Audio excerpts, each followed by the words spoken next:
गुजरांवाला का ये वाकया है जहां पर गुलाम मुस्तफ़ा नामी बंदा है, इसकी बीवी है, उसका नाम निदा है, निदा की उम्र है 32 साल। ठीक है, अब ये जो गुलाम मुस्तफ़ा है इसके एक लड़की के साथ ताल्लुकात बनते हैं, उस लड़की के साथ दोस्ती मोहब्बत वो सारी चीज़ें हुई और उसके बाद ये डिसीजन लेता है कि भाई मुझे अब दूसरी शादी कर लेनी चाहिए। जो इसकी बीवी है निदा, वो सख्त खिलाफ है दूसरी शादी के। वो जब ये घर में लेट होता है, वो जब इसका नंबर वेटिंग पर होता है, जब नंबर बिजी जा रहा है, वो इसको कहती है, इसके चाल चलन देख के बीवी को सबसे पहले पता लगता है जब शोहर भटकता है, वो इसको कहती है कि तुम्हारी आदतें जो हैं वो दिन ब दिन बदलती जा रही हैं, तुम्हारी चीजें जो हैं वो मेरे सामने बड़े अच्छे तरीके से आ रही हैं, अगर तुम्हें लगता है कि तुम कभी जिंदगी में दूसरी शादी करोगे वो मैं नहीं होने दूंगी। ठीक है, खातून बीवी है, पहली बीवी है, तुम्हारे 2 बच्चों की माँ है, धमकियां दे लेती हैं बीवियां, ये तो कोई बड़ी बात नहीं है। वो इसको कहता है कि पहले तो इसके साथ ड्रामे करता है, नहीं नहीं ऐसी तो कोई बात नहीं है। उसने कहा मैं सबसे पहले बीवी हूँ तुम्हारी, मैं इन चीज़ों को समझती हूँ, मैं कभी भी नहीं चाहूंगी कि मेरी बेटियां रूलें, दूसरी शादी की मेरी तरफ से कोई इजाज़त नहीं है। ये समझ जाता है कि भाई यहाँ पर ये काम नहीं होना, शादी पर इसने करनी है, दूसरी खातून के चक्रों में ये पड़ चुका है। बीवी को भी एक तरफ निदा को भी तसल्ली दे रहा है कि ऐसा कुछ नहीं है। उसके बाद ये प्लान बनाता है कि अब ये किसी सूरत शादी को तो मेरी कबूल नहीं करेगी, तो मैं क्यों ना इसको रास्ते से ही हटा दूं। एक खातून जिसने तुम्हारी मुकम्मल तुम्हारे खानदान को किया, तुम्हारे साथ वक्त गुजारा, तुम्हारे बच्चों की माँ है वो, उसके बारे में शोहर बैठकर प्लानिंग बना रहा है। अब उस आदमी को ये जानता है, यासिर इसका नाम है, मैं बता चुकी हूँ, उसके पास जाता है, उसको कहता है कि मैंने सुना है कि तुम्हारे पे बड़ा कर्जा चढ़ा हुआ है। कहता है हाँ चढ़ा हुआ है, जवारिया बंदा, उसका तो कोई दीन ईमान नहीं है। कहता है कैसा हो मैं तुम्हारा कर्जा उतार दूं। वो कहता है तुम इतना मेरे ऊपर एहसान क्यों कर रहे हो, तुम क्यों करोगे। कहता है मैं देखता हूँ तुम्हारे घर में बंदे आते हैं, दरवाजा नॉक करते हैं, तुमसे पैसे मांगते हैं, तो कैसा हो कि अगर मैं तुम्हारा कर्जा उतार दूं। वो कहता है उसके बदले तुम्हें क्या चाहिए। कहता है मैं उसके बदले ऐसा करूंगा कि तुम्हारा कर्जा उतारूंगा और उसके बदले तुमने मेरी बीवी को खत्म करना है। वो कहता है तुम पागल हो, पागल है तू, मतलब जो आपस में। वो कहता है मैं अगर फंस गया तो कौन जिम्मेदार है। उसने कहा मैं प्रॉपर तरीके से तुझे समझाऊंगा, बताऊंगा कि ये पूरा मामला जो है ये एक डकैती का रंग लगेगा। ठीक है, वो सोचने के बाद उसको कहता है डन, डील डन हो गई। वो कहता है बस 3-4 दिन के अंदर अंदर हमने काम लगाना है निदा का। वो कहता है बस ठीक है। इन दोनों का आपस में प्लान ये बनता है कि छत के रास्ते से तुमने जाना है, छत पर एक दरवाजा है जो कि मैं खुला छोड़ दूंगा जाने से पहले काम पर, छत के रास्ते से तुमने जाना है, घर पर वो मौजूद होगी, तुमने जो उसके साथ करना है कर। वो कहता है मुझे कोई एतराज नहीं है, तू कर, लेकिन उसके बाद तूने उसको जान से मारना है। उसके कानों में सोने की बालियां वो भी तेरी। डील इनकी डन हुई, 28,000 रुपया एज अ टोकन दिया गया। ठीक है, बीवी को मार देने का 1.5-2 लाख उसके ऊपर कर्जा है, 1.5 लाख में इनकी डील डन हुई और उसका 28,000 रुपया टोकन दिया जा रहा है, जैसे कोई घर कोई पोर्शन ये ले रहा है और उसका ये टोकन दे रहा है। उसने 28,000 भी लिया और साथ सोने की जो बालियां थी बीवी के कानों में वो भी डील में शामिल की गई। अब 3-4 दिन गुजरते हैं और इनका वो टाइम आ जाता है कि जब इन्होंने ये पूरा काम करना है। जाने से पहले बड़े आराम से छत का दरवाजा खोल देता है, बीवी को पता ना लगे।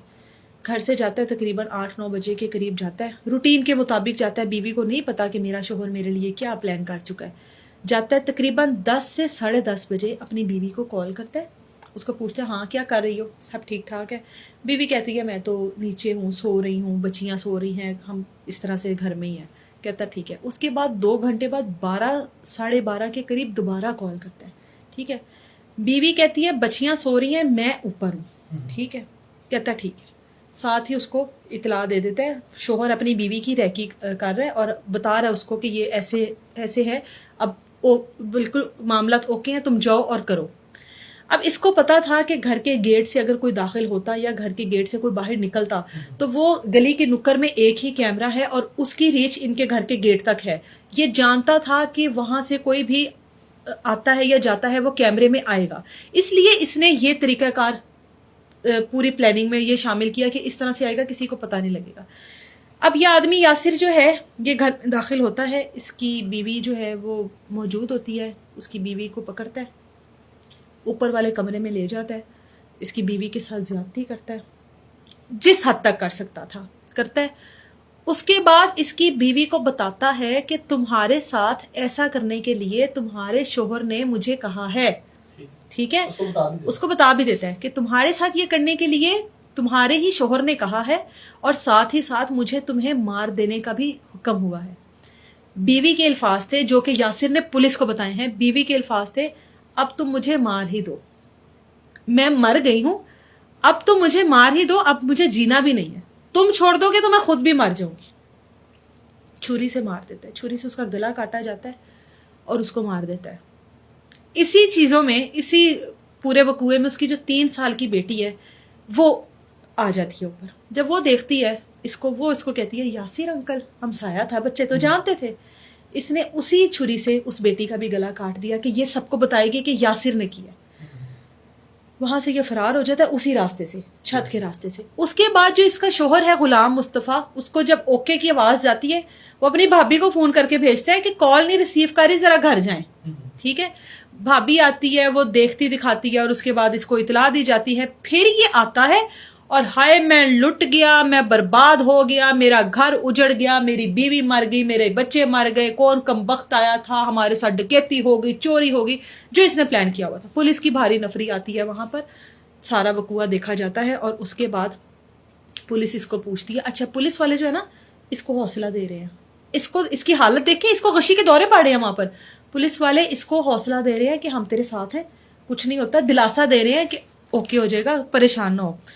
یہ مینوں تو تساں انصاف دینا ہے, یہ جو بھی ڈرامے بازی ہوتی ہے میں تو تھوڑے ہی سرتے ہاں. پولیس ہر چیز کا جب جائزہ لیتی ہے نا, پولیس کیمرے کی فوٹیج نکلواتی ہے.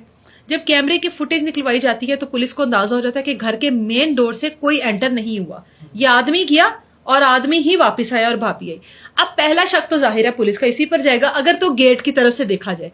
پولیس اس کو کہتی ہے کہ تم گئے ہو گھر سے, تمہارے پاس تو گھر میں آیا ہی کوئی نہیں ہے. وہ خاتون آئی ہے جس نے سب کو بتایا ہے, بھابھی اس کی.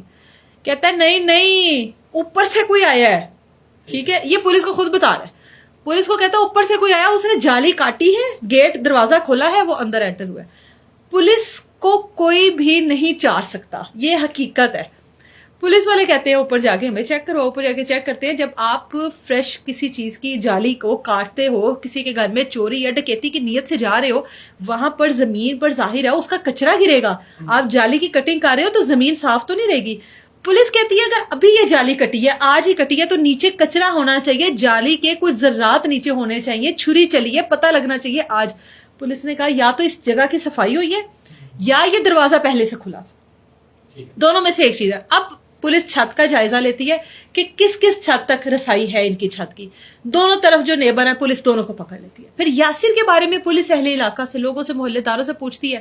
لوگ کہتے ہیں یہ تے بڑا جواریہ بندہ ہے, گندا تو کوئی دین امان ہی نہیں ہے, یہ تے بڑا گندا بندہ ہے.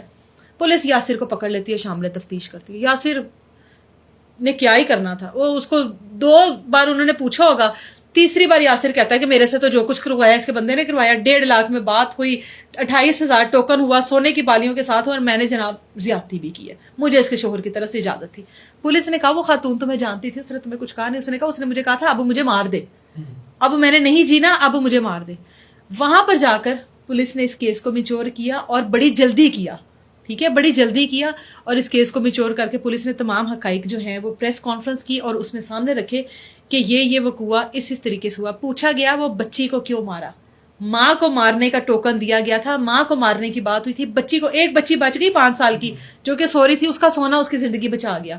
اس کو کیوں مارا؟ وہ کہتا ہے اس کو اس وجہ سے مارا کیونکہ اس نے مجھے دیکھ لیا تھا, اس نے مجھے پہچان لیا تھا, اس نے تو اعلانیہ کہنا تھا یاشر انکل یاشر انکل, اس وجہ سے میں نے اس بچی کو بھی مار دیا.